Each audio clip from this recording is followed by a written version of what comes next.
बीडमध्ये जिल्हा नियोजन समितीची बैठक पार पडलेली आहे, संपन्न झालेली आहे आणि ती बैठक वादळी ठरलेली आहे। सुरेश धस यांनी बैठकीमध्ये पेन ड्राइव्ह सादर केल्याची माहिती सूत्रांनी दिली आहे। धनंजय मुंडेंच्या भ्रष्टाचाराचे पुरावे सादर केल्याचं सूत्रांकडून कळतंय। पेन ड्राइव्ह मध्ये भ्रष्टाचाराचे पुरावे आहेत असंही कळतंय। पुरावे सादर करता सभागृहामध्ये शांतता पसरली होती अशी माहिती देखील सूत्रांकडून मिळतेय।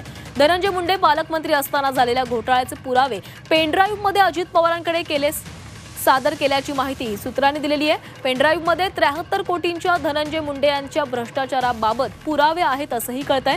बैठकीआधी धस यांनी या संदर्भातील माहिती दिलेली होती आणि त्यानुसार त्यांनी भर बैठकीमध्ये हे सर्व पुरावे सादर केलेले आहेत आणि हे पुरावे सादर करताच बैठकीमध्ये शांतता पसरल्याचं पाहायला मिळालं।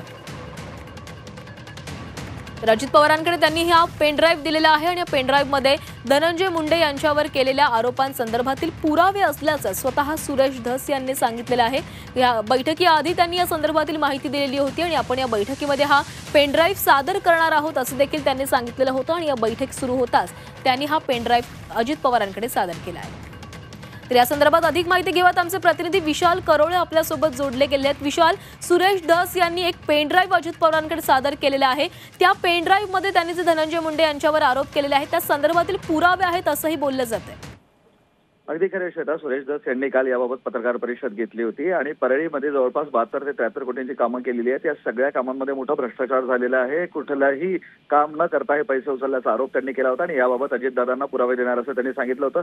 बैठक सुरूच असताना सुरेश धस अजित पवारांकडे गेले आणि एका लिफाफ्यामध्ये त्यांनी हा पेन ड्राइव्ह अजित पवारांना दिला। त्यानंतर बैठकीमध्ये काही क्षणासाठी शांतता पसरली, मात्र अजित पवारांनी पुन्हा एकदा बैठकीला सुरुवात केली आणि अवघ्या 1.5 तासामध्ये आता अजित पवारांनी ही सगळी बैठक उरकलेली आहे।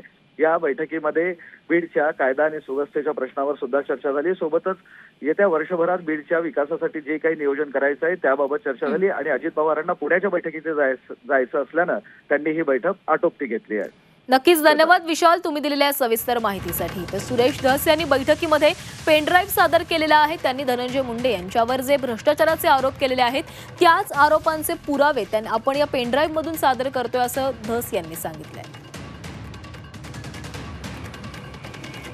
तर पेन ड्राइव्ह मध्ये भ्रष्टाचाराचे पुरावे असल्याची माहिती सुरेश धस यांनी दिलेली आहे आणि भर बैठकीमध्ये सुरेश धस यांनी हा पेन ड्राइव्ह अजितदादांकडे सुपूर्द केला आहे।